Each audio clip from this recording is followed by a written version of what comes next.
बिस्मिल्लाहिर्रहमानिर्रहीम। Dear student, अस्सलाम वालेकुम। आज हम जिस टॉपिक पे बात करने जा रहे हैं वो है कंडक्टोमीट्री, और ये हमारा कोर्स है जिसका टाइटल है एडवांस फिज़िकल केमिस्ट्री, और इसमें ये हमारा पहला लेक्चर है, लेक्चर नंबर 1। मेरा नाम डॉक्टर राना फ़रत महमूद है, और हम अब स्टार्ट करते हैं अपने कोर्स के जो कंटेंट्स हैं। इस कोर्स के अंदर हमने जो स्टडी करना है वो आयंस इन सॉल्यूशंस को स्टडी करना है, नंबर 1।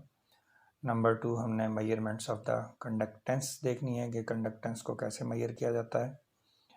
नंबर 3, हमने इसमें कंडक्टोमीट्रिक टाइट्रेशंस के बारे में स्टडी करना है कि कंडक्टोमीट्रिक टाइट्रेशन क्या होती हैं, कितने किस्म की होती हैं, उनको कैसे परफॉर्म किया जा सकता है, रिजल्ट्स क्या होते हैं उनके। और नंबर 4, कोलरिच लॉ है, ये लॉ हमें क्या बताता है और किस किस्म के जो आयंस होते हैं या किस किस्म के जो इलेक्ट्रोलाइट्स होते हैं जिनके लिए लॉ यूज़ होता है।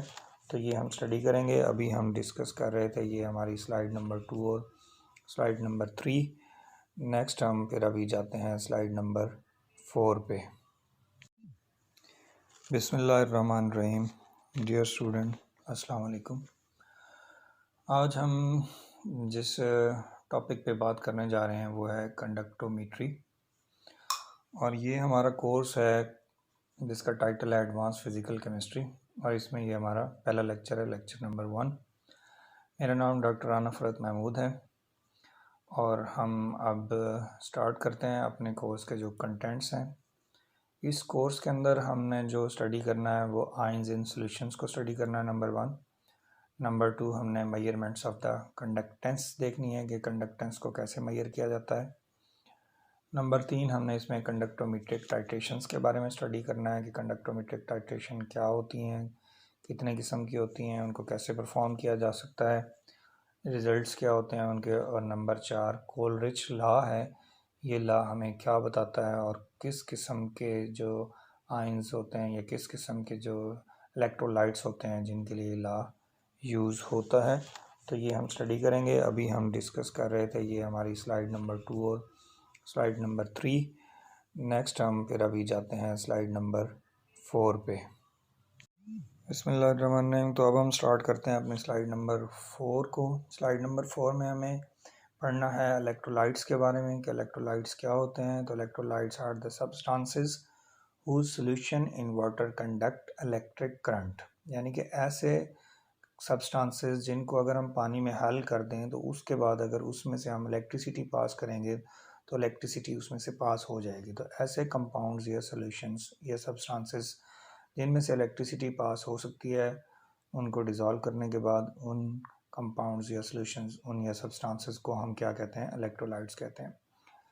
Conduction take place by the movement of ions, और इसमें जो इलेक्ट्रिसिटी पास हो रही होती है वो आयंस की मूवमेंट की वजह से हो रही होती है, ना कि इलेक्ट्रॉन्स की मूवमेंट की वजह से। क्योंकि जब भी हम किसी भी इलेक्ट्रोलाइट को, चाहे वो स्ट्रॉन्ग इलेक्ट्रोलाइट हो चाहे वो वीक इलेक्ट्रोलाइट हो, उसको पानी में हल करते हैं तो वो फ़ौरन से अपने आयंस में चेंज हो जाता है। दो किस्म के आयंस होते हैं, एक पॉजिटिव आयन जिसको कैटाइन कहा जाता है, और दूसरा नेगेटिव आयन जिसको हम एनाइन बोलते हैं।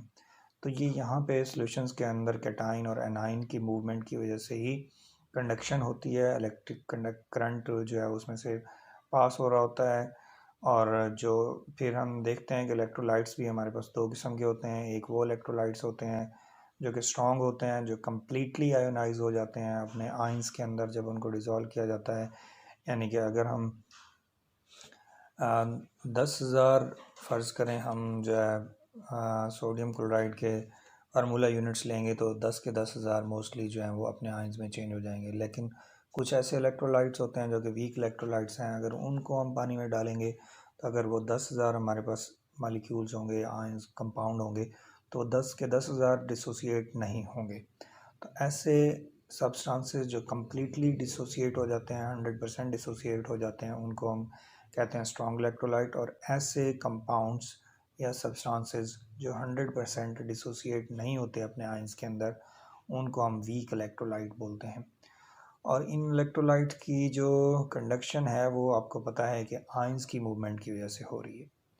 अब इसकी जो एग्जांपल्स हैं वो examples are salt, acid, bases, यानी कि साल्ट भी हो सकते हैं इलेक्ट्रोलाइट्स, एसिड भी इलेक्ट्रोलाइट्स हो सकते हैं और बेसिस भी इलेक्ट्रोलाइट्स हो सकती हैं। फिर substances whose aqueous solution do not conduct electricity are called non-electrolyte। तो कुछ ऐसे सब्सटेंस हैं जिनको पानी में हल कर दिया जाए, फिर उसमें से अगर हम इलेक्ट्रिसिटी पास करें तो इलेक्ट्रिसिटी पास नहीं होती, तो ऐसे सब्सटेंसेस को नॉन इलेक्ट्रोलाइट्स बोलते हैं। और इनकी एग्जांपल्स जो हैं वो केन शुगर हो गया, ग्लूकोज हो गया या यूरिया हो गया। इनको अगर हम पानी में हल करेंगे तो इस पानी के सोल्यूशन में से जो है वो इलेक्ट्रिसिटी पास नहीं होगी। तो ये था स्लाइड नंबर 4 के बारे में। अब हम नेक्स्ट बात करेंगे अपनी स्लाइड नंबर 5 के बारे में। जी स्टूडेंट्स, तो अब हैं हम अपनी स्लाइड नंबर 5 पे। और स्लाइड नंबर 5 के अंदर हमने देखना है कि टाइप्स ऑफ इलेक्ट्रोलाइट्स हैं, जो पहले भी डिस्कस हुआ है कि strong electrolyte are highly ionized in the solution. जो स्ट्रॉन्ग इलेक्ट्रोलाइट होंगे वो कम्प्लीटली अपने सोल्यूशंस के अंदर आयोनाइज हो जाएंगे, अपने आयंस में टूट जाएंगे, और सारे के सारे जो भी फार्मूला यूनिट्स होंगे वो सारे के सारे अपने आयंस में चेंज हो जाएंगे, जिनकी एग्जांपल HCl है, H2SO4 है, सोडियम हाइड्रोक्साइड है, KOH है। तो मोस्टली जितने भी आयनिक कंपाउंड्स होते हैं या वो पोलर कंपाउंड्स होते हैं वो मोस्टली ज़्यादातर जो होते हैं वो अपने आयंस में चेंज हो जाते हैं। इसके बाद कुछ वीक इलेक्ट्रोलाइट की एग्जांपल दी गई हैं स्लाइड्स के अंदर, और weak electrolytes are only feebly ionized in the solution. बहुत ही कम मिकदार उनकी आयंस में चेंज होती है, जैसे कार्बोनिक एसिड हो गया, सोडियम, इसी तरह एसिटिक एसिड हो गया, अमोनियम हाइड्रोक्साइड हो गया। तो ये सारे के सारे इनके मालिक्यूल्स जो है वो अपने आयंस में चेंज नहीं होंगे। एसिटिक एसिड जो है, अगर हमारे पास 10 एसिटिक एसिड के मालिक्यूल हैं तो उसमें से ज़रूरी नहीं है कि 10 के 10 आयन हो जाएं, हो सकता है 2 हो सकता है 3 हो, डिपेंड करता है कि उसमें कंसंट्रेशन कैसी है, क्या जो है हमारे पास डिल्यूशन कैसी है। तो एसिटिक एसिड अपने सारे के सारे मालिक्यूल्स को एसीटेट आयन और हाइड्रोजन आयन में चेंज नहीं करेगा। इसी तरह अमोनियम हाइड्रोक्साइड भी सारे के सारे अमोनियम हाइड्रोक्साइड अमोनियम आयन और हाइड्रोक्साइड आयन में चेंज नहीं होंगे। तो ये वीक इलेक्ट्रोलाइट की खसूसियत है, जबकि स्ट्रॉन्ग इलेक्ट्रोलाइट जो होते हैं वो सारे के सारे जितने भी मॉलिक्यूल्स होते हैं या फार्मूला यूनिट्स होते हैं वो कम्प्लीटली डिसोसिएट हो जाते हैं अपने पॉजिटिव और नेगेटिव आयंस के अंदर। तो ये है हमारे पास discussion about the slide number 5। जी तो स्टूडेंट, अब हम अपनी स्लाइड नंबर 6 के बारे में डिस्कस करेंगे। तो स्लाइड नंबर 6 जो है वैसे हमारे स्पेसिफिक कंडक्टेंस के बारे में है, लेकिन स्पेसिफिक कंडक्टेंस समझने से पहले हमें समझना होगा कि कंडक्टेंस क्या होती है। तो conductance actually flow of electricity होती है थ्रू इलेक्ट्रोलाइटिक सॉल्यूशंस। और ये जो इलेक्ट्रोलाइटिक सॉल्यूशन के अंदर इलेक्ट्रिसिटी का फ्लो होता है ये due to the migration of ions होता है, जैसे हमने पहले डिस्कस किया है। और ये आयन तब मूव करते हैं जब हम कोई पोटेंशियल डिफरेंस अप्लाई करते हैं उस सेल के अंदर जिसमें सॉल्यूशन होता है। यानी कि अगर हम एक सॉल्यूशन ले लेते हैं एक बीकर के अंदर और उसमें 2 हम इलेक्ट्रोड लगा देते हैं, तो उन इलेक्ट्रोड को जब हम एक्सटर्नली किसी भी पोटेंशियल डिफरेंस के साथ अटैच करेंगे, कोई बैटरी उसके साथ एक्सटर्नल बैटरी लगाएंगे, तो उसमें से एक इलेक्ट्रोड हमारे पास कैथोड का काम करेगा और एक एनोड का काम करेगा। तो जैसे ही पोटेंशियल डिफरेंस सेटअप होगा तो सॉल्यूशन में मौजूद जो आयंस होंगे वो अपने रेस्पेक्टिव इलेक्ट्रोड की तरफ मूव करना शुरू कर देंगे। तो सॉल्यूशन में मौजूद जो पॉजिटिव आयंस होंगे वो कैथोड की तरफ मूव करेंगे और जो नेगेटिव आयन होंगे वो एनोड की तरफ मूव करेंगे। तो इसी फ्लो ऑफ इलेक्ट्रिसिटी को through an electrolytic solution due to the migration of ion by applying potential difference between the two electrode, यही जो होती है इसी को हम कंडक्टेंस बोल रहे होते हैं।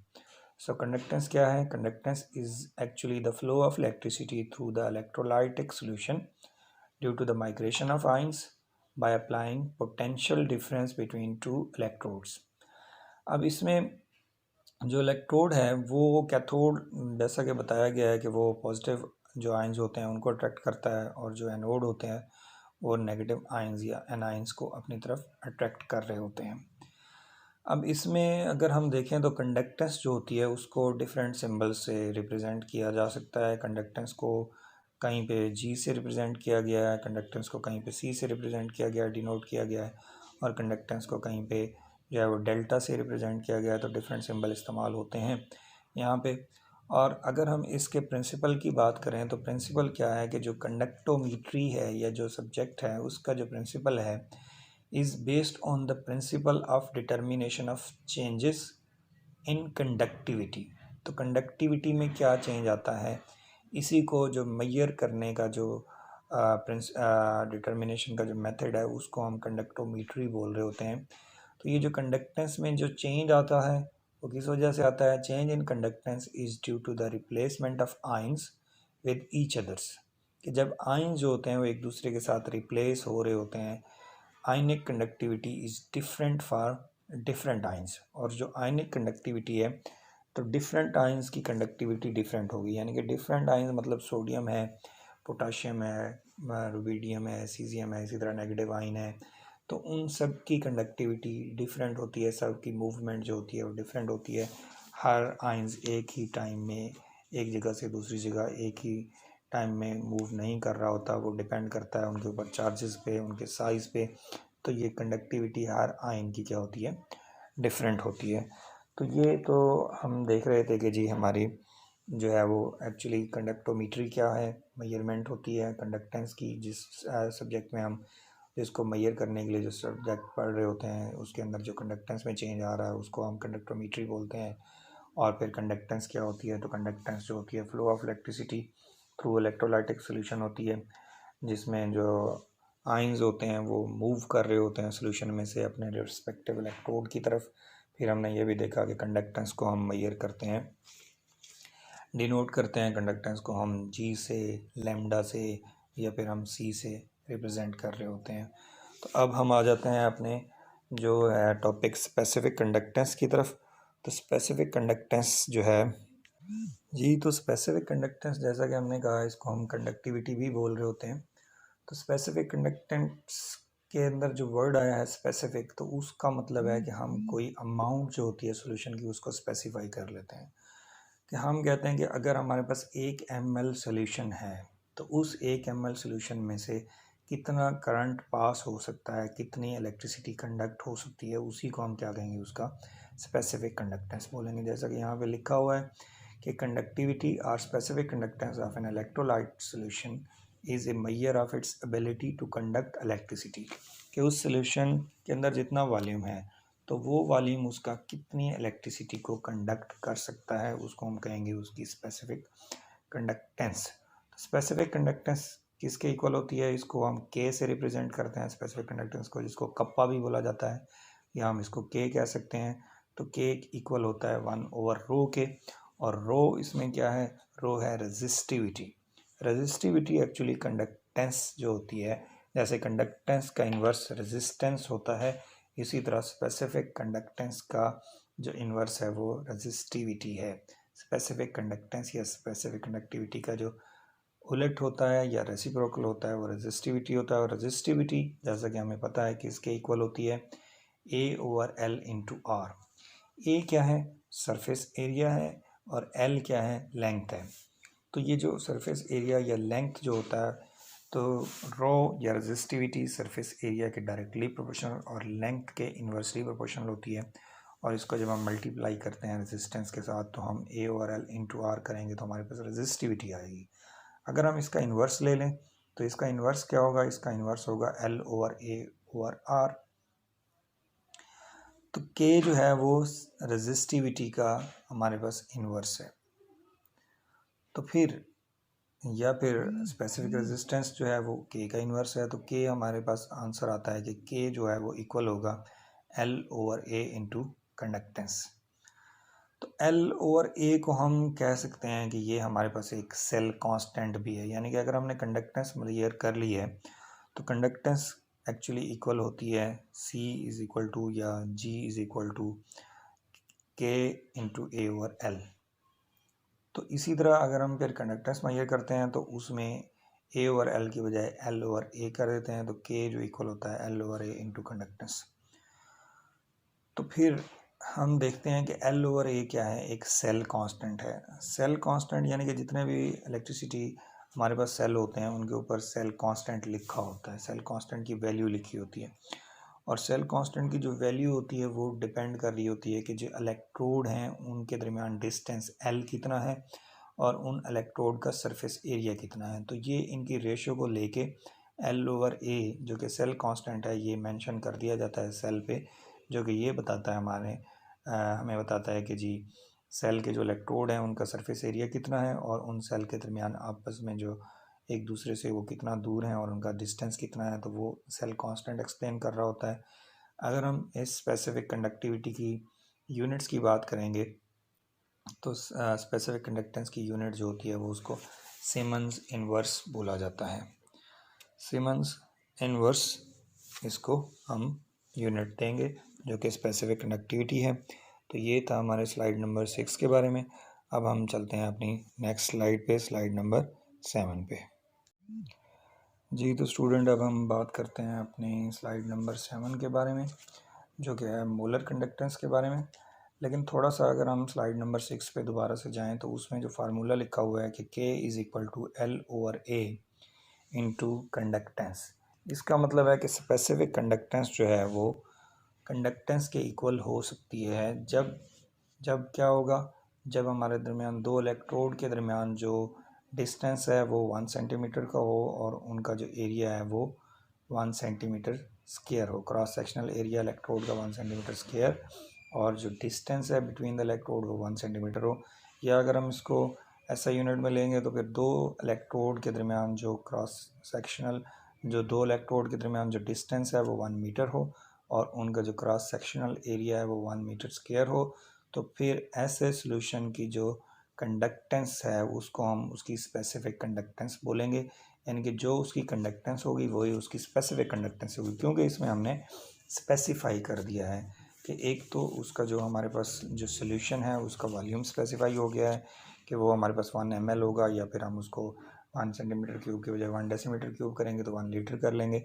अगर हम सेंटीमीटर क्यूब के बजाय हम जो है मीटर में जा रहे हैं तो 1 डेसीमीटर क्यूब कर लेंगे। तो इसी तरह अगर हम जो है वो उसका वॉल्यूम स्पेसिफाई कर लेते हैं, उनके हम जो है वो बिटवीन द इलेक्ट्रोड जो लेंथ है उसको स्पेसिफाई कर लेते हैं और बिटवीन द जो इलेक्ट्रोड का क्रॉस सेक्शनल एरिया है उसको स्पेसिफाई कर लेते हैं, जो कि अगर हम सेंटीमीटर में ले रहे हैं यानी कि 1 सेंटीमीटर स्क्वायर हमारे पास क्रॉस सेक्शनल एरिया है और length between the electrode 1 centimetre है और उसका जो वॉल्यूम है वो 1 सेंटीमीटर क्यूब है, 1 ml है। तो उस सोल्यूशन की जो कंडक्टेंस है उसको हम स्पेसिफिक कंडक्टेंस भी बोलेंगे, यानी कि उसी की कंडक्टेंस उसकी स्पेसिफिक कंडक्टेंस ही होगी। अब हम आ जाते हैं अपने स्लाइड नंबर 7 की तरफ दोबारा से। जी तो मोलर कंडक्टेंस एक्चुअली क्या है, it is defined as the conducting power of all the ions produced by 1 mole of an electrolyte in a given solution. तो एक अगर हमें सॉल्यूशन दिया गया है और उस सॉल्यूशन में हमारे पास 1 मोल है, तो उस मोल से जितने आयंस बनेंगे और उन आयंस के बनने के बाद जितनी इलेक्ट्रिसिटी वो कंडक्ट करेंगे वो उसकी मोलर कंडक्टेंस होगी। तो मोलर कंडक्टेंस को हम रिप्रेजेंट करते हैं म्यू से, यू से। तो ये इक्वल होता है, किस चीज़ के इक्वल होता है, ये होता है हमारे पास specific conductance into volume of the solution. तो specific conductance into volume of the solutions को अगर हम मेजर करना चाह रहे हैं तो हम देखते हैं कि हमारे पास कितना वॉल्यूम है। फ़र्ज़ करें अगर हमें जो है, चलें पहले इस स्लाइड को डिस्कस कर लेते हैं, फिर एग्जांपल को देखते हैं कि हमें बताया गया है कि जी के क्या है, के specific conductance of the solution है, वी क्या है, वॉल्यूम इन क्यूबिक सेंटीमीटर क्यूब यानी कि ml में अगर हमारे पास जो है वो 1 लीटर है तो हम उसको 1000 ml करेंगे, containing 1 mole of the electrolyte. और m क्या है इसमें, m is the molarity of the solution. Then अगर हम मोलर सॉल्यूशन की कंडक्टेंस मालूम करना चाहते हैं तो ये इक्वेशन हमारे पास होगी mu is equal to K into volume. Volume मतलब वॉल्यूम ऑफ 1 मोलर सॉल्यूशन, तो volume of 1 molar solution mean जो 1000 जितने भी हमने वॉल्यूम लेना है उसको 1000 ओवर m करना है। 1000 का मतलब जितना अमाउंट है हमारे पास वॉल्यूम की और उसको हमने उसकी मोलैरिटी से डिवाइड कर देना है। तो इसकी जो ऐसा यूनिट है वो सीमेंस मीटर स्क्वायर पर मोल होती है, सीमेन मीटर स्क्वायर पर मोल होती है। फ़र्ज़ करें हम जो है वो 2 मोलर सॉल्यूशन NaCl का दिया गया है। 2 मोलर सॉल्यूशन NaCl का मतलब है कि 1 लीटर में NaCl के 2 मोल हैं। तो हमने तो 1 मोल NaCl की कंडक्टेंस मालूम करनी है। तो 1 मोल NaCl की कंडक्टेंस मालूम करने के लिए हमारे पास जो वॉल्यूम होना चाहिए वो 1 लीटर की बजाय कितना होना चाहिए, वो हमारे पास होना चाहिए 500 ml। तो अगर हम यहाँ पे 500 ml करके उसको मालूम करेंगे तो फिर हम उसकी 1 मोलर सोल्यूशन की कंडक्टेंस मालूम कर रहे हैं। तो इसी तरह से जैसे हम फार्मूले में देख रहे हैं, तो फार्मूले में हमारे पास दिया हुआ है mu is equal to K into 1000/m, यानी कि हमने फिर 1000 को डिवाइड कर देना है 2 से। अगर हमारे पास मोलैरिटी 2 है सोल्यूशन की, तो हम 2 से डिवाइड करेंगे तो हमारे पास 500 ml आ जाएंगे। तो इसका मतलब है कि हम 500 ml में उसकी कंडक्टेंस मालूम करना चाह रहे हैं। अगर हमारे पास क्या है कि 0.5 मोलर सोल्यूशन दिया गया है, तो हम इस इक्वेशन के अंदर m की जगह 0.5 लगाएंगे तो आंसर हमारे पास 2000 आ जाएगा। तो 2000 को हम क्या कर रहे हैं, मल्टीप्लाई कर रहे हैं उसकी स्पेसिफिक कंडक्टेंस के साथ। और स्पेसिफिक कंडक्टेंस का मतलब है कि 1 ml में उसकी कंडक्टेंस कितनी है। तो अगर हमने उसकी टोटल मोलर कंडक्टेंस मालूम करनी है, तो जितने ml में हमने मालूम करनी है, जितने ml में उसका 1 मोल बनता है, तो उतने ml को हम मल्टीप्लाई कर देंगे उसकी स्पेसिफिक कंडक्टेंस के साथ, तो वो हमें उसकी मोलर कंडक्टेंस के बारे में बता देगा। तो इसके फार्मूले से हमें पता चल रहा है कि जो मोलर कंडक्टेंस है वो specific conductance multiplied by 1000/m। m is the molarity of the solution. अगर ये 1 मोलर सोल्यूशन है तो हम इसको 1 लिखेंगे, अगर ये 2 मोलर सोल्यूशन है तो हम 1000/2 करेंगे, अगर ये 0.5 मोलर सोल्यूशन है तो 1000/0.5 करेंगे और उसको उसकी स्पेसिफिक कंडक्टेंस से मल्टीप्लाई करेंगे और उससे हम उसकी मोलर कंडक्टेंस को कैलकुलेट कर लेंगे। तो ये हमारे पास था मोलर कंडक्टेंस के बारे में कि मोलर कंडक्टेंस क्या हो सकती है और उसको हम कैसे कैलकुलेट कर सकते हैं। अब हम चलते हैं अपनी नेक्स्ट स्लाइड के साथ, स्लाइड नंबर 8। जी स्टूडेंट, अब हम हैं अपनी स्लाइड नंबर 8 पे, और स्लाइड नंबर 8 जो है वो इक्विवेलेंट कंडक्टेंस के बारे में है। तो इक्विवेलेंट कंडक्टेंस को हम कैसे डिफाइन करेंगे? It is defined as the conducting power of all the ions produced by 1 gram equivalent of an electrolyte in the given solution। तो ये एक्चुअली नॉर्मल सॉल्यूशंस के बारे में होती है, जिसमें हम नॉर्मल सॉल्यूशन बना रहे होते हैं तो उसमें हम उसका 1 ग्राम इक्विवेलेंट लेके जो है वो सॉल्यूशन बनाते हैं। जबकि जो मोलर सॉल्यूशंस होते हैं उनमें हम उनका 1 मोल लेके बनाते हैं, और जो इक्विवेलेंट यानी कि नॉर्मल सॉल्यूशन होते हैं उनके लिए हम उनका 1 ग्राम इक्विवेलेंट मास लेते हैं। कुछ कंपाउंड्स का 1 ग्राम इक्विवेलेंट 1 मोल के मास के इक्वल ही होता है, लेकिन कुछ ऐसे कंपाउंड्स होते हैं जिनका 1 ग्राम इक्विवेलेंट उनके हाफ भी होता है और उनको डिवाइड बाय 2 भी होता है, क्योंकि जितने वो आयंस जो है वो दे सकते हैं उसके हिसाब से हम उसको डिवाइड करते हैं। जैसे H2SO4 है तो H2SO4 का 1 मोल जो होता है वो 98 ग्राम है, लेकिन उसका 1 ग्राम इक्विवेलेंट जो है वो, क्योंकि उसमें 2 पॉजिटिव 2 नेगेटिव चार्जेस हैं, उसको हम 2 से डिवाइड करेंगे तो उसका 1 ग्राम इक्विवेलेंट 98 का हाफ होगा। तो यानी कि जो हमने ग्राम इक्विवेलेंट सोल्यूशन बनाया है, उस ग्राम इक्विवेलेंट सोल्यूशन की अगर हम कंडक्टेंस मेजर करेंगे तो उस कंडक्टेंस को हम उसकी इक्विवेलेंट कंडक्टेंस बोलेंगे। इक्विवेलेंट कंडक्टेंस को रिप्रेजेंट किया जाता है लैम्डा से, जबकि मोलर कंडक्टेंस को हमने देखा था रिप्रेजेंट किया जाता है म्यू से। तो मैथमेटिकली इक्विवेलेंट कंडक्टेंस भी वही फार्मूला है, लेकिन उसमें वॉल्यूम के अंदर हम क्या कर रहे हैं, वॉल्यूम के अंदर हम लिख रहे हैं 1000/नॉर्मेलिटी। तो ये लैम्डा किसके इक्वल है? लैम्डा है के इंटू वॉल्यूम। के वही specific conductance of the solution है, वॉल्यूम है वॉल्यूम इन वी जो है वो वॉल्यूम इन क्यूबिक सेंटीमीटर यानी कि ml containing 1 gram equivalent of the electrolyte. If n is the normality, then जो उसकी इक्विवेलेंट कंडक्टेंस होगी वो इक्विवेलेंट कंडक्टेंस उसकी lambda is equal to K into 1000 normality होगी। इसकी जो SI यूनिट बनेगी, SI यूनिट जो है वो इसकी सीमेंस मीटर पर इक्विवेलेंट है, यानी कि जितनी नॉर्मेलिटी है, यानी कि जो सॉल्यूशन है उस सॉल्यूशन की नॉर्मेलिटी जितनी आती है, जितना भी हमने उसका वॉल्यूम लिया है उसके हिसाब से जो उसकी नॉर्मेलिटी बन रही है, तो उस नॉर्मेलिटी की 1 नॉर्मल है तो 1000 को 1 नॉर्मल से डिवाइड करेंगे। अगर 2 नॉर्मल सोल्यूशन है तो उसको 2 से डिवाइड करेंगे। अगर 0.25 नॉर्मल सोल्यूशन है तो 0.25 से डिवाइड करेंगे और उसको हम जो है मल्टीप्लाई करेंगे स्पेसिफिक कंडक्टेंस के साथ, और फिर ये हम इस तरह से उसकी इक्विवेलेंट कंडक्टेंस फाइंड आउट कर लेंगे। तो ये था हमारी जो है वो इक्विवेलेंट कंडक्टेंस के बारे में, जो कि स्लाइड नंबर 8 पे डिस्कस हुआ है। अब हम चलेंगे अपनी स्लाइड नंबर 9 की तरफ। बिस्मिल्लाहिर्रहमानिर्रहीम। अब हम अपनी स्लाइड नंबर 9 पे हैं। उम्मीद है आप लोगों को समझ आ रही होगी। अगर फिर भी कोई प्रॉब्लम हो तो आप इसके बारे में क्वेश्चन कर सकते हैं, पूछ सकते हैं, आपको डिस्कस कर सकते हैं। अब हम अपनी स्लाइड नंबर 9 पे हैं। जैसा कि ये स्लाइड है हमारी इफ़ेक्ट ऑफ डिल्यूशन के बारे में ऑन कंडक्टिविटी, यानी कि जो सोल्यूशन हमने लिया है और जिसमें से इलेक्ट्रिसिटी पास की जा रही है या पास करनी है, उसको अगर हम डिल्यूट कर देते हैं, उसके वॉल्यूम के अंदर हम चेंज ले आते हैं, उसमें मज़ीद जो है वो सॉल्वेंट ऐड कर देते हैं, तो उसके ऐड करने से क्या चेंज आएगा, स्पेसिफिक कंडक्टेंस पे क्या चेंज आएगा, तो इसी तरह इक्विवेलेंट कंडक्टेंस और मोलर कंडक्टेंस पे क्या चेंज आएगा, फिर इसी तरह जो कंडक्टेंस है उसमें हम क्या चेंज आएगा, तो इस चीज़ को हमने इसकी स्लाइड में डिस्कस करना है। तो अगर हम देखें तो जो स्पेसिफिक कंडक्टेंस होती है, वो स्पेसिफिक कंडक्टेंस एक्चुअली क्या होती है, वो एक स्पेसिफिक वॉल्यूम के लिए होती है।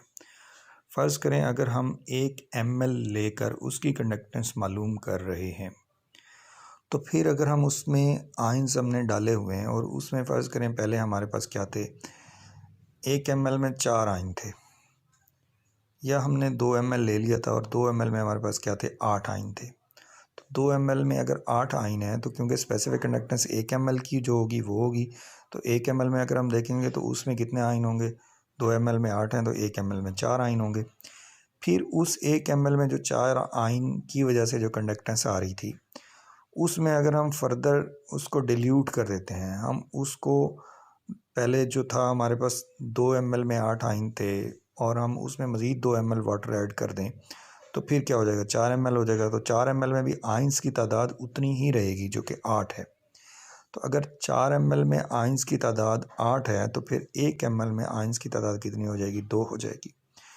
तो पहले 2 ml में आयंस की तादाद 8 थी, तो 1 ml में 4 हो गई थी।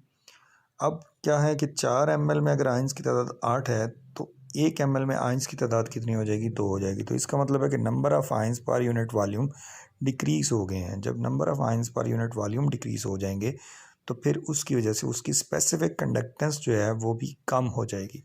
तो स्पेसिफिक कंडक्टेंस जो है वो कम हो रही होती है जैसे जैसे हम डिल्यूशन की तरफ जा रहे होते हैं।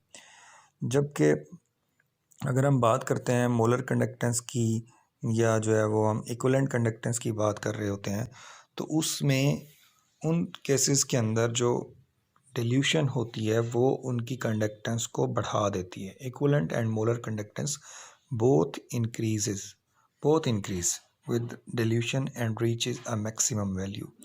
उसकी क्या वजह होती है, क्या रीज़न होती है?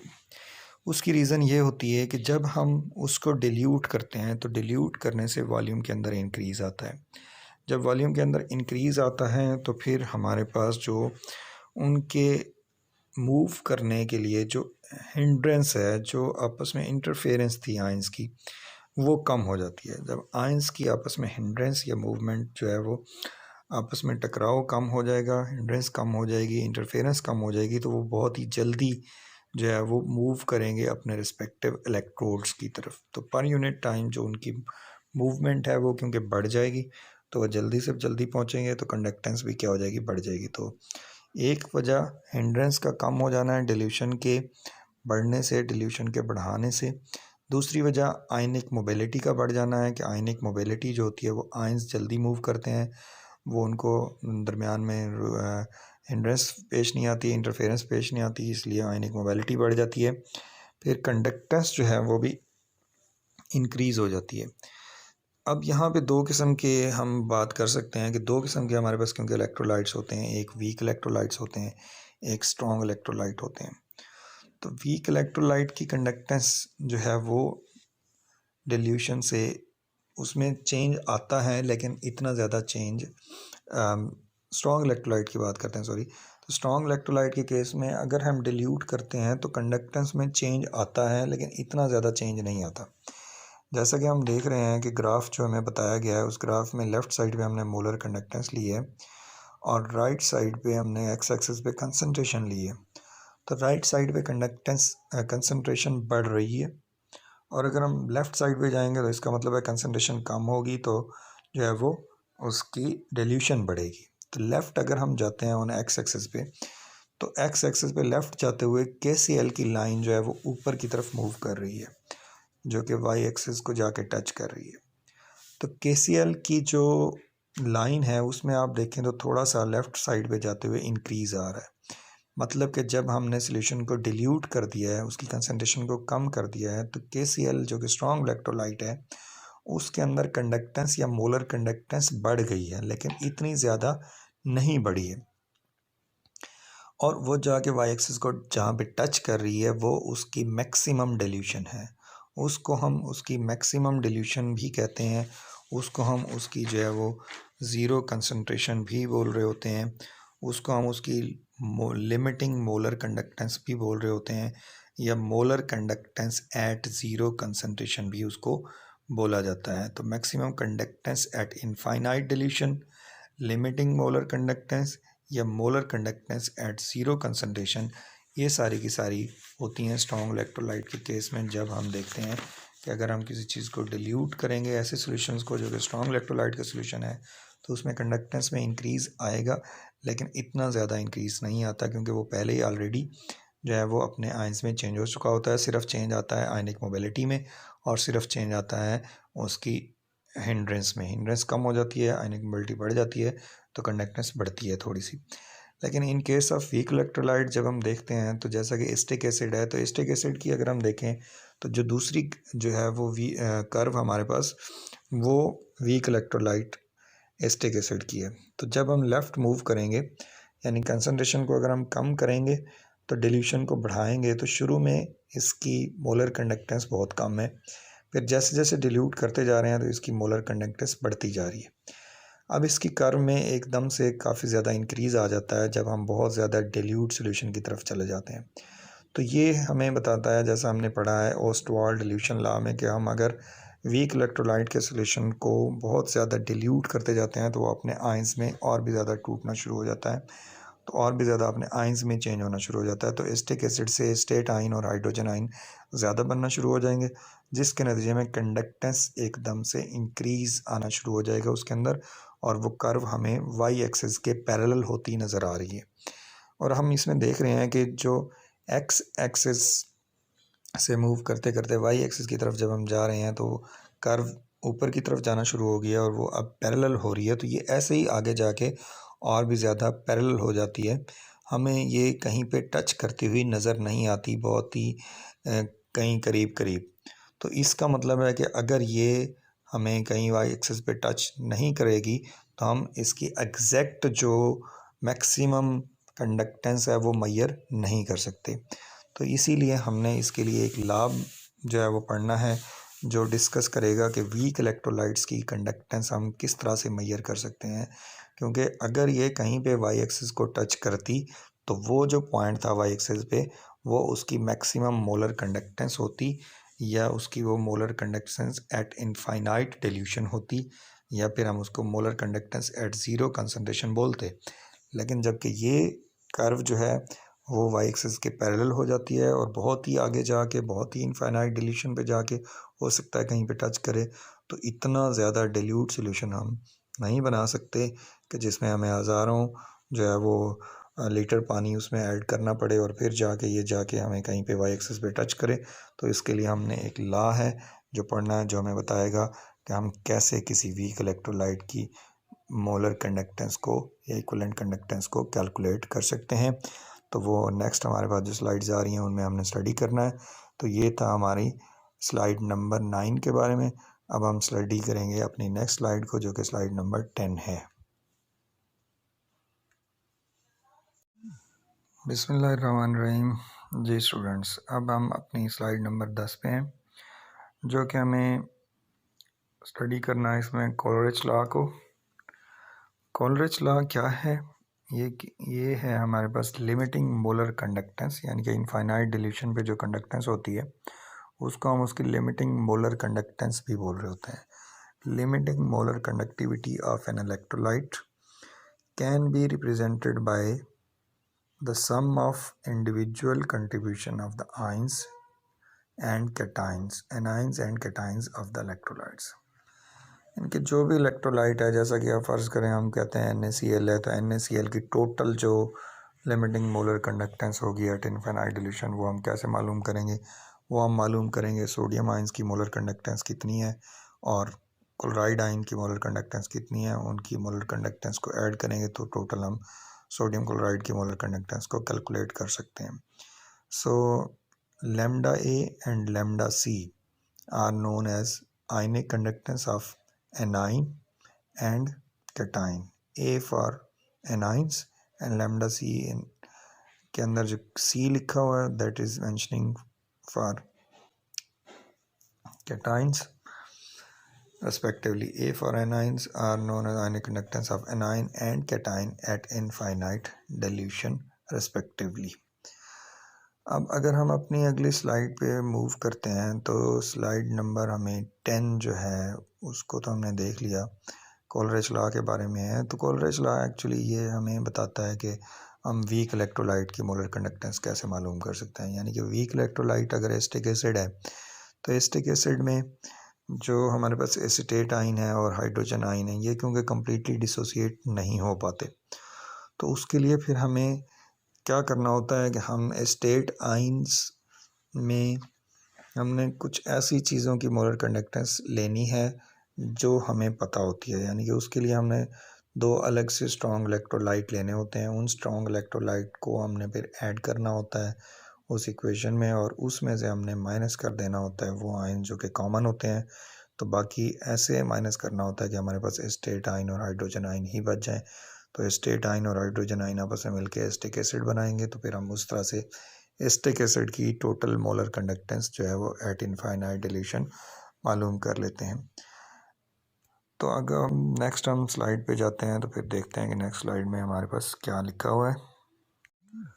जी डियर स्टूडेंट, अब हम देख रहे हैं अपनी स्लाइड नंबर 11 को। स्लाइड नंबर 11 भी क्योंकि कोलरिच लॉ के बारे में है तो कोलरिच लॉ हमें ये बताता है, इस स्लाइड पे मेंशन है कि इक्विवेलेंट कंडक्टेंस अगर हमने मालूम करनी है या मोलर कंडक्टेंस मालूम करनी है of an electrolyte at infinite dilution तो वो इक्वल होती है to the sum of conductance of anion and cation. यानी कि अगर हम कोई भी इलेक्ट्रोलाइट लेते हैं, फ़र्ज़ करें हम सोडियम क्लोराइड ले रहे हैं, तो सोडियम क्लोराइड की जो मोलर या इक्विवेलेंट कंडक्टेंस होगी वो सोडियम आयन की कंडक्टेंस और क्लोराइड आयन की कंडक्टेंस के सम के इक्वल होगी।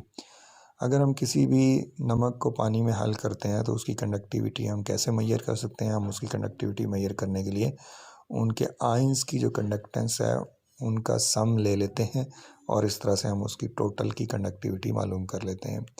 फिर इसमें आ जाता है कि डिटर्मिनेशन फॉर वीक इलेक्ट्रोलाइट्स। तो molar conductivity of a weak electrolyte at infinite dilution cannot be determined by the extrapolation method. Extrapolation method से हम नहीं मेजर कर सकते। एक्सट्रापोलेशन मेथड का मतलब है कि हमने जो ग्राफिकल मेथड देखा था पिछली स्लाइड नंबर 9 में, तो उसमें हम देख रहे थे कि वीक इलेक्ट्रोलाइट्स को ग्राफिकल मेथड से हम उसकी मोलर कंडक्टिविटी या इक्विवेलेंट कंडक्टिविटी मालूम नहीं कर सकते, क्योंकि उसमें कर्व जो होती है वो जैसे जैसे हम डिल्यूट करते जाते हैं सोल्यूशन को, कर्व वो पैरेलल हो जाती है वाई एक्सिस के और वो जाके वाई एक्सिस को बहुत ही ज़्यादा दूर जाके वो जो बहुत ज़्यादा अमाउंट हमें ऐड करनी पड़ेगी सॉल्वेंट की, तो जब जाके वो उसको टच करेगी, अगर कहीं करेगी, अदरवाइज़ वो टच नहीं करती। इसलिए डायरेक्ट हम ग्राफिकल मेथड से हम उसकी वैल्यू को वाई एक्सिस से मालूम नहीं कर सकते। तो उसको मालूम करने के लिए हमें कोलरिच लॉ इक्वेशंस यूज़ करनी पड़ती हैं। दूसरी इसमें जो बात बताई गई है कि हम किसी भी वीक इलेक्ट्रोलाइट की डिग्री ऑफ आयोनाइजेशन हम मालूम कर सकते हैं कोलरिच लॉ से। डिग्री ऑफ आयोनाइजेशन मालूम करने का मतलब ये है कि जो वीक इलेक्ट्रोलाइट हैं वो कितने हद तक आयोनाइज हो चुके हैं, जितनी कंसंट्रेशन आपने ली थी। अब उसको हम कैसे मालूम करें कि अगर आपने 1 मोल एसिटिक एसिड लिया है उसकी डिग्री ऑफ आयोनाइजेशन कितनी है उस कंसंट्रेशन पे। तो जैसे जैसे हम डिल्यूट करते जाएंगे तो उसमें डिग्री ऑफ आयोनाइजेशन या डिसोसिएशन बढ़ती जाएगी। तो फिर अगर हम रेशियो ले लेते हैं इन दोनों का कि उसकी गिवन कंसंट्रेशन पे आयोनाइजेशन कितनी है और फिर इनफाइनाइट डिल्यूशन पे उसकी आयोनाइजेशन कितनी है, तो जो उसकी molar conductance at given concentration है उसको अगर हम डिवाइड करते हैं उसकी molar conductance at zero concentration से, तो उससे जो आंसर आएगा वो हमारे पास उस वीक इलेक्ट्रोलाइट की डिग्री ऑफ आयोनाइजेशन होगी। तो इस तरह से कोलरिच लॉ से हम किसी भी साल्ट की डिग्री ऑफ आयोनाइजेशन कैलकुलेट कर लेते हैं कि कितनी कंसंट्रेशन में वो कितना आयोनाइज हुआ है। जैसा कि अगर हम NaCl की बात करें तो NaCl को अगर हम 1 लीटर पानी में 1 मोल डालेंगे तो उस वक्त भी वो कम्प्लीटली आयोनाइज हो चुका होगा। तो फिर अगर हम ज़ीरो कंसनट्रेशन भी कर लेते हैं तो कम्प्लीटली आयनाइज हो चुका होगा। इसका मतलब है कि उसकी कंडक्टेंस में इतना ज़्यादा फ़र्क नहीं आएगा, तो उसकी जो डिग्री ऑफ आयनाइजेशन है वो 100% है, कि जितना ऊपर था उतना ही वो नीचे है, तो आंसर हमारे पास 100% आएगा। अगर उसको परसेंटेज के हिसाब से हमने लेना है तो वो आंसर 1 आएगा। अगर आंसर 1 आ रहा है तो इसका मतलब है हमारे पास उसको मल्टीप्लाई कर देंगे 100 से, तो उसकी डिग्री ऑफ आयोनाइजेशन जो है वो 100% होगी। जबकि वीक इलेक्ट्रोलाइट के केस में ऐसा नहीं होता। वीक इलेक्ट्रोलाइट के केस में जो आयोनाइजेशन है वो शुरू में कम होती है, और जैसे जैसे हम आयोनाइजेशन डिल्यूशन बढ़ाते जाते हैं, आयोनाइजेशन भी बढ़ती जाती है, जैसा कि हमें ओस्टवाल्ड डिल्यूशन लॉ एक्सप्लेन करता है कि सॉल्यूशंस के अंदर वीक इलेक्ट्रोलाइट के सॉल्यूशन में ख़ास तौर पे डिल्यूशन करने से आयोनाइजेशन बढ़ती है, तो डिग्री ऑफ आयोनाइजेशन भी इंक्रीज़ होती जाएगी। तो ये था हमारा स्लाइड नंबर 11 के बारे में। अब हम नेक्स्ट मूव करते हैं अपने स्लाइड नंबर 12 और 13 के बारे में, जिसमें हमें कोलरिज लॉ को मैथमेटिकली और इक्वेशंस के थ्रू समझना है कि कैसे हम किसी भी वीक इलेक्ट्रोलाइट की जो मोलर कंडक्टेंस है उसको हम कैसे कैलकुलेट कर सकते हैं। जी स्टूडेंट, अब हम अपनी स्लाइड नंबर 12 पे हैं। तो स्लाइड नंबर 12 जो है वो मैथमेटिकली हम कैसे वीक इलेक्ट्रोलाइट की जो है वो कंडक्टेंस या मोलर कंडक्टेंस, या जिसको हम लिमिटिंग मोलर कंडक्टेंस बोलते हैं, या ज़ीरो कंसंट्रेशन पे हम मोलर कंडक्टेंस मालूम कर रहे हैं एट इनफाइनाइट डिल्यूशन, वो हम कैसे मेजर कर सकते हैं। तो उसको यहाँ पे बताया गया है कि limiting molar conductance for any electrolyte is the summation of individual contribution of cation and anion of that electrolyte। Coleridge law हमें यही बताता है कि अगर हमने किसी भी इलेक्ट्रोलाइट की molar conductance at infinite dilution मालूम करनी है तो वो उसके आइंस की molar conductance at infinite dilution के सम के इक्वल होगी। जैसा कि HCl की molar conductance at infinite dilution या ज़ीरो कंसनट्रेशन जो है वो इक्वल है H आयंस की molar conductance at zero concentration plus chloride ion की कंडक्टेंस एट ज़ीरो कंसनट्रेशन। इसी तरह अमोनियम क्लोराइड को अगर हम देखें तो अमोनियम क्लोराइड की जो हमारे पास जो कि स्ट्रॉन्ग इलेक्ट्रोलाइट है उसकी जो molar conductance at zero concentration है वो अमोनियम आयन की molar conductance at zero concentration plus chloride ion की molar conductance at zero concentration के सम के इक्वल है। फिर वाटर की बात करें तो वाटर की जो मोलर कंडक्टेंस है वो भी उसके आयंस के मोलर कंडक्टेंस के सम के इक्वल है। Means molar conductance of hydrogen ion plus molar conductance of hydroxyl ion. अब इसमें से हमें कहा गया है कि जी सोडियम हाइड्रोक्साइड की मोलर कंडक्टेंस हमने मालूम करनी है।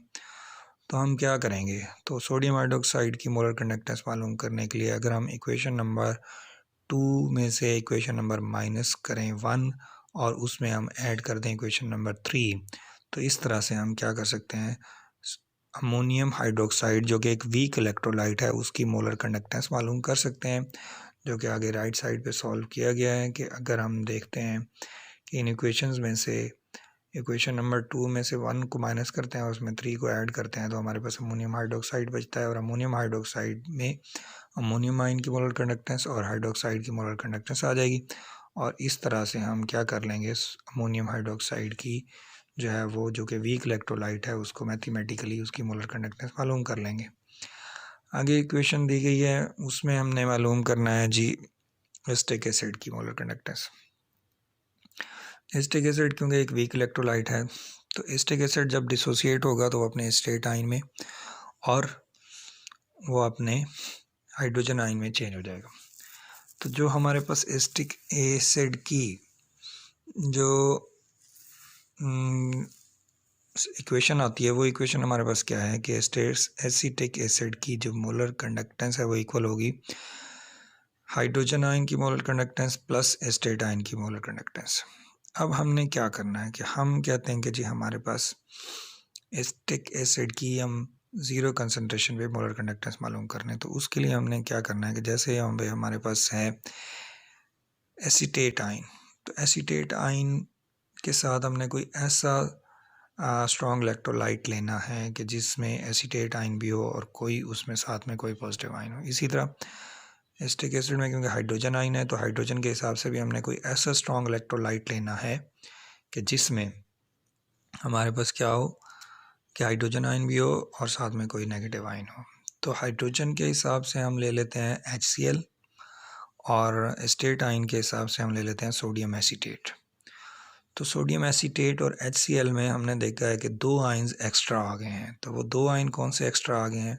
एक सोडियम आयन और एक क्लोराइड आयन। तो सोडियम और क्लोराइड क्योंकि एक स्ट्रॉन्ग इलेक्ट्रोलाइट है, तो इसीलिए सोडियम क्लोराइड को अगर हम उसमें से माइनस कर दें तो हम फाइंड कर सकते हैं हमारे पास एस्टेट आयन की जो सोडियम एस्टिक एसिड की मोलर कंडक्टेंस हम फाइंड कर सकते हैं। कि हम क्या करेंगे, हम मोलर कंडक्टेंस लेंगे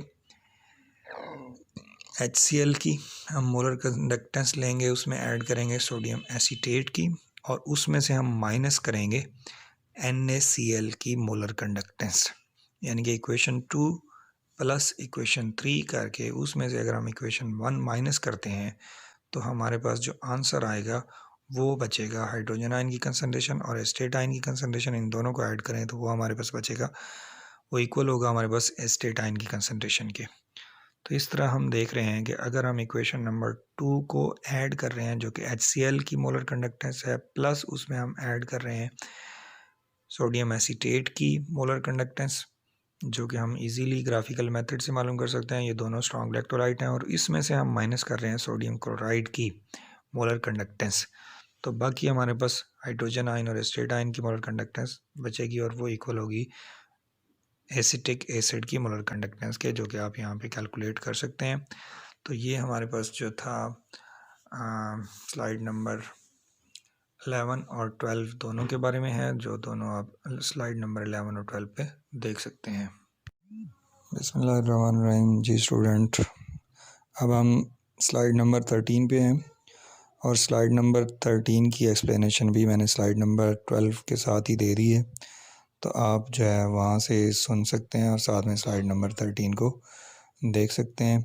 तो आपको समझ आ जाएगी कि हम किस तरह से कॉलरिज लॉ को यूज़ करते हुए वीक इलेक्ट्रोलाइट की जो है वो कैलकुलेशंस कर सकते हैं, वीक इलेक्ट्रोलाइट की molar conductance at infinite dilution calculate कर सकते हैं। जी स्टूडेंट, अब हम अपनी स्लाइड नंबर 12 पे हैं। तो स्लाइड नंबर 12 जो है वो मैथमेटिकली हम कैसे वीक इलेक्ट्रोलाइट की जो है वो कंडक्टेंस या मोलर कंडक्टेंस या जिसको हम लिमिटिंग मोलर कंडक्टेंस बोलते हैं या ज़ीरो कंसंट्रेशन पे हम मोलर कंडक्टेंस मालूम कर रहे थे एट इनफाइनाइट डाइल्यूशन, वो हम कैसे मेजर कर सकते हैं। तो उसको यहाँ पे बताया गया है कि limiting molar conductance for any electrolyte is the summation of individual contribution of cation and anion of that electrolyte। Coleridge law हमें यही बताता है कि अगर हमने किसी भी इलेक्ट्रोलाइट की molar conductance at infinite dilution मालूम करनी है तो वो उसके आयंस की molar conductance at infinite dilution के सम के इक्वल होगी। जैसा कि HCl की molar conductance at infinite dilution या ज़ीरो कंसंट्रेशन जो है वो इक्वल है H आयंस की कंसंट्रेशन, H आयंस की molar conductance at zero concentration plus chloride ion की कंडक्टेंस एट ज़ीरो कंसंट्रेशन। इसी तरह अमोनियम क्लोराइड को अगर हम देखें तो अमोनियम क्लोराइड की जो हमारे पास जो कि स्ट्रॉन्ग इलेक्ट्रोलाइट है उसकी जो molar conductance at zero concentration है वो अमोनियम आयन की molar conductance at zero concentration plus chloride ion की molar conductance at zero concentration के सम के इक्वल है। फिर वाटर की बात करें तो वाटर की जो मोलर कंडक्टेंस है वो भी उसके आयंस के मोलर कंडक्टेंस के सम के इक्वल है। Means molar conductance of hydrogen ion plus molar conductance of hydroxyl ion. अब इसमें से हमें कहा गया है कि जी सोडियम हाइड्रोक्साइड की मोलर कंडक्टेंस हमने मालूम करनी है। तो हम क्या करेंगे, तो सोडियम हाइड्रोक्साइड की मोलर कंडक्टेंस मालूम करने के लिए अगर हम इक्वेशन नंबर 2 में से इक्वेशन नंबर माइनस करें 1 और उसमें हम ऐड कर दें इक्वेशन नंबर 3, तो इस तरह से हम क्या कर सकते हैं, अमोनियम हाइड्रोक्साइड जो कि एक वीक इलेक्ट्रोलाइट है उसकी मोलर कंडक्टेंस मालूम कर सकते हैं, जो कि आगे राइट साइड पे सॉल्व किया गया है। कि अगर हम देखते हैं कि इन इक्वेशंस में से इक्वेशन नंबर 2 में से 1 को माइनस करते हैं और उसमें 3 को ऐड करते हैं तो हमारे पास अमोनियम हाइड्रोक्साइड बचता है, और अमोनियम हाइड्रोक्साइड में अमोनियम आयन की मोलर कंडक्टेंस और हाइड्रोक्साइड की मोलर कंडक्टेंस आ जाएगी, और इस तरह से हम क्या कर लेंगे, अमोनियम हाइड्रोक्साइड की जो है वो जो कि वीक इलेक्ट्रोलाइट है उसको मैथमेटिकली उसकी मोलर कंडक्टेंस मालूम कर लेंगे। आगे इक्वेशन दी गई है उसमें हमने मालूम करना है जी एसिटिक एसिड की मोलर कंडक्टेंस। एसिटिक एसिड क्योंकि एक वीक इलेक्ट्रोलाइट है, तो एसिटिक एसिड जब डिसोसिएट होगा तो वो अपने स्टेट आयन में और वो अपने हाइड्रोजन आयन में चेंज हो जाएगा। तो जो हमारे पास एसिटिक एसिड की जो इक्वेशन आती है, वो इक्वेशन हमारे पास क्या है कि एसिटिक एसिड की जो मोलर कंडक्टेंस है वो इक्वल होगी हाइड्रोजन आयन की molar conductance plus estate ion की मोलर कंडक्टेंस। अब हमने क्या करना है कि हम कहते हैं कि जी हमारे पास एसिटिक एसिड की हम ज़ीरो कंसनट्रेशन पे मोलर कंडक्टेंस मालूम करने हैं, तो उसके लिए हमने क्या करना है कि जैसे हमारे पास है एसीटेट आयन, तो एसीटेट आयन के साथ हमने कोई ऐसा स्ट्रॉन्ग इलेक्ट्रोलाइट लेना है कि जिसमें एसीटेट आयन भी हो और कोई उसमें साथ में कोई पॉजिटिव आयन हो। इसी तरह एसिटिक एसिड में क्योंकि हाइड्रोजन आयन है, तो हाइड्रोजन के हिसाब से भी हमने कोई ऐसा स्ट्रॉन्ग इलेक्ट्रोलाइट लेना है कि जिसमें हमारे पास क्या हो कि हाइड्रोजन आयन भी हो और साथ में कोई नेगेटिव आयन हो। तो हाइड्रोजन के हिसाब से हम ले लेते हैं HCl और एस्टेट आयन के हिसाब से हम ले लेते हैं सोडियम एसीटेट। तो सोडियम एसीटेट और HCl में हमने देखा है कि दो आयन्स एक्स्ट्रा आ गए हैं। तो वो दो आयन कौन से एक्स्ट्रा आ गए हैं? एक सोडियम आयन और एक क्लोराइड आयन। तो सोडियम और क्लोराइड क्योंकि एक स्ट्रॉन्ग इलेक्ट्रोलाइट है, तो इसीलिए सोडियम क्लोराइड को अगर हम उसमें से माइनस कर दें तो हम फाइंड कर सकते हैं हमारे पास एस्टेट आयन की जो एसिटिक एसिड की मोलर कंडक्टेंस हम फाइंड कर सकते हैं। कि हम क्या करेंगे, हम मोलर कंडक्टेंस लेंगे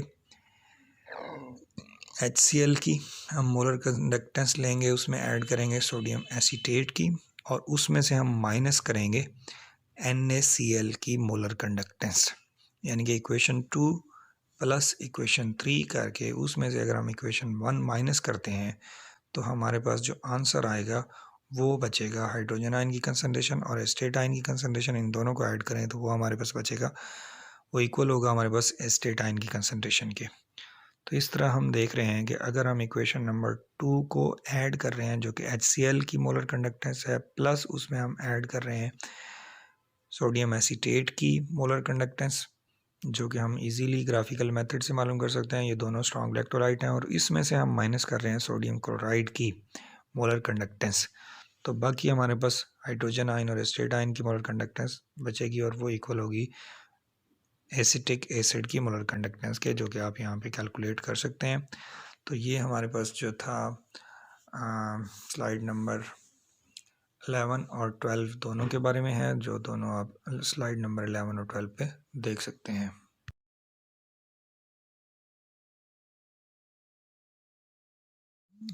अब हम स्लाइड नंबर 15 पे हैं और स्लाइड नंबर 15 जो है वो उस सारे जो हमने टॉपिक्स पढ़े हैं उनकी समरी के बारे में है, यानी कि किस तरह से हम कंडक्टोमेट्री को स्टडी करते हैं, उसका प्रिंसिपल क्या है, कंडक्टेंस क्या होती है, फिर कंडक्टेंस को कैसे रिप्रेजेंट किया जाता है, कंडक्टेंस की यूनिट्स क्या हैं, फिर इसके बाद स्पेसिफिक कंडक्टेंस क्या होती है, इक्विवेलेंट कंडक्टेंस क्या होती है, उसको कैसे कैलकुलेट किया जा सकता है, उनकी यूनिट हम कैसे कैलकुलेट करते हैं, फिर इसी तरह मोलर कंडक्टेंस और इक्विवेलेंट कंडक्टेंस, इस सब को समरी के लिए इस स्लाइड नंबर 15 में आपको दे दिया गया है। आप यहाँ से भी इसको स्टडी कर सकते हैं, रिवाइज कर सकते हैं और इसको नोट भी कर सकते हैं। जी स्टूडेंट्स, अब जो नेक्स्ट हमारी स्लाइड्स हैं 17, 18, 19, 20 एंड 21, ये आप लोगों की असाइनमेंट्स के बारे में है। ये आपने असाइनमेंट्स सॉल्व करनी है और हमें सेंड करनी है। तो अब आप बाकी सारे टॉपिक्स को देखते हुए इन जो है नेक्स्ट स्लाइड्स पे गौर करें और अपनी असाइनमेंट्स बनाएं और इनको सॉल्व करने की कोशिश करें। इसके बाद फिर हम जो है नेक्स्ट लेक्चर में मिलेंगे आपसे, जो कंडक्टोमेट्री के बाकी टॉपिक्स हैं उनको स्टडी करेंगे। तो आज तक के लिए इतना ही। अल्लाह हाफिज़। Thank you very much.